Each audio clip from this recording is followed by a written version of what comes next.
ভাবুন তো, কেউ যদি এভাবে আপনাকে রাজার মতো সাজিয়ে খেতে দেয়, এমনকি নারকেলের এই মালায় বা নারকেলের খোলায় করে যদি খাঁটি দুধের মালাই চা দেয় খেতে, তাহলে কেমন লাগবে? দারুণ লাগবে, তাই না? তো hello friends, welcome to my channel Promithi's world. কেমন আছেন সবাই? আশা করছি সবাই খুবই ভালো আছেন।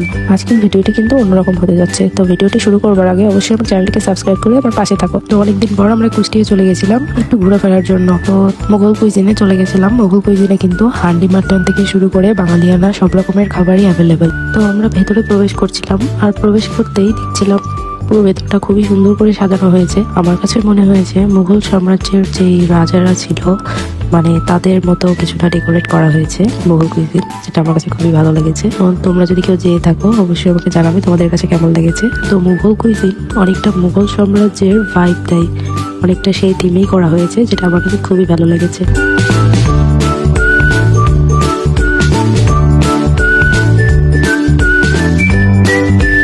তো গাইস, আমরা মেনু কার্ডটা দেখছিলাম, আর আমি আসলে খুব অবাক হয়ে গেছিলাম যে এমন খাবারের নামও হয়। মুঘল কাচ্চি পাগলা, মুঘল সুলতানি কাচ্চি। মুঘল সুলতানি কাচ্চিটা ঠিক আছে, কিন্তু মুঘল কাচ্চি পাগলা, এটা কেমন নাম ভাই? আমার কাছে খুব ইন্টারেস্টিং লেগেছে। মানে বিভিন্ন রকমের নাম ছিল যেসব কখনো শুনিও নাই। তো যাই হোক, আমার কাছে বিষয়টা খুবই ইন্টারেস্টিং লেগেছে। তোমাদের কাছে কেমন লেগেছে অবশ্যই জানাবে। তো আমরা এখানে মুঘল স্পেশাল হায়দ্রাবাদি মাটন বিরিয়ানিটা অর্ডার করেছিলাম। এটা একটা প্লেট পার পার্সন আর কি 420 টাকা করে। তো এখানে কিন্তু সব রকম খাবারই ছিল, চাইনিজ থেকে শুরু করে ভর্তা, বাঙালিয়ানা অনেক খাবার দাবার সবকিছুই আছে, এমনকি বোরহানি, জর্দা, ফিরনি সবকিছু আছে। তবে বারবিকিউ রাইসটাও ছিল। তো যাই হোক, আমরা সাথে বোরহানি নিয়েছিলাম আর ফিরনি নিতে চেয়েছিলাম, কিন্তু ফিরনিটা অ্যাভেলেবেল ছিল না। গাইস, এখানে মুঘল হান্ডি চুই মাটনও ছিল, যেটা আমি খুলনাতে ট্রাই করেছি। সেই ব্লগটা আমি তোমাদের সাথে অবশ্যই শেয়ার করবো। ব্লগটি পেতে অবশ্যই এক্ষুনি আমার চ্যানেলটিকে সাবস্ক্রাইব করে রাখো, যেন ব্লগটা আমি আপলোড দেওয়ার সাথে সাথে তোমরা পেয়ে যাও। আমি মুঘলেও একদিন চুই মাটনটা ট্রাই করতে যাবো, তোমাদের সাথে অবশ্যই শেয়ার করবো। গাইস, আরেকটা ইন্টারেস্টিং ব্যাপার হলো, এখানে অ্যারাবিয়ান খাপসাও ছিল, যেটা মহারাজা প্লেটার 4 জন খেতে পারবে, 1480 টাকা করে। এটা কিন্তু খুব ইন্টারেস্টিং। তো তারপর আমাদের খাবার চলে এসেছিল, এই তো আমরা খেয়ে নিয়েছিলাম। দেখতে পাচ্ছ কত সুন্দর রাজাদের মতো করে সাজানো হয়েছে, যেটা আমার কাছে খুবই ভালো লেগেছে। সাথে সালাদ দিয়েছিল, তেঁতুলের টক দিয়েছিল, একটা টক দই দিয়েছিল, আর আরেকটা কি যেন ছিল হায়দ্রাবাদি বিরিয়ানিটার সাথে। মানে সবকটা আইটেমই খুবই ভালো লেগেছে। তো আমাদের বোরহানিও চলে এসেছিল। আর গাইস, খাবারগুলো কিন্তু খুবই ইয়াম্মি ছিল, অনেক অনেক অনেক মজাদার ছিল। তোমরা অবশ্যই ট্রাই করতে ভুলবে না। আর কে কে মুঘল কুইজিনে গিয়ে অলরেডি ট্রাই করেছো অবশ্যই আমাকে এক্ষুনি কমেন্টে জানাও। আর গাইস, এই বাটিগুলো যে এতটা সুন্দর ছিল, মানে তোমরা দেখো, খুবই ইন্টারেস্টিং ছিল বাটিগুলো। খুব সুন্দর সিলভার কালারের বাটিগুলো ছিল, খুব ভালো লেগেছে। তো যাই হোক, তারপর লাস্টে আমি আর সে এই দরিয়াটা খাচ্ছিলাম। তো আমি এর মধ্যে জেমস খুঁজছিলাম। আমি তাকে বলছিলাম যে জেমস নাই, আমি আসলে এই ধনিয়ার মধ্যে জেমসটা বেছে বেছে খেতে বেশি পছন্দ করি। তো তারপর আমরা খাওয়া দাওয়া শেষে কুষ্টিয়ায় এই পদ্মার পাড়ে চলে এলাম পদ্মার সৌন্দর্য উপভোগ করবার জন্য।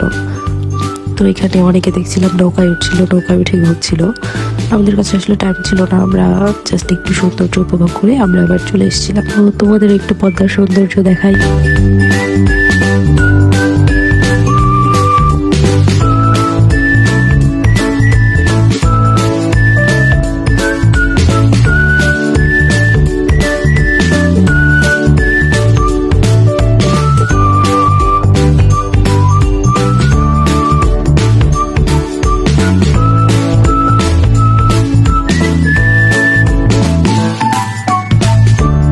তারপর আমরা চলে গেছিলাম কুষ্টিয়ার লাহিনী বটতলার আরিফ মামার এই মালাই চা খাওয়ার জন্য। তিনি দুধটা সকাল থেকে জাল দিয়ে দিয়ে দুধটাকে একদম লাল করে, মানে খাঁটি দুধের মালাই চা তৈরি করেন। আর চাটা আমার কাছে অসাধারণ লেগেছে খেতে। তোমরা কে কে খেয়েছো আমাকে অবশ্যই কমেন্টে জানাতে ভুলবে না। আর শুধু সরের চা না, চায়ের সাথে চিনি মাখানো যে পোড়া পাউরুটিটা, কম্বিনেশনটা জাস্ট মানে বলার বাহিরে। তোমরা যারা ট্রাই করেছো অবশ্যই বুঝতে পারবে, আর যারা ট্রাই করোনি এখনই অবশ্যই ট্রাই করো। চা খেতে খেতে আমরা এই সানসেটটা এনজয় করছিলাম। তো গাইস, আজকের ভিডিওটা ছিল এই পর্যন্তই। নেক্সট তোমরা আমার চ্যানেলে কি কি ভিডিও চাও অবশ্যই আমাকে জানাবে, আমি তোমাদের ভিডিও দেওয়ার ট্রাই করবো।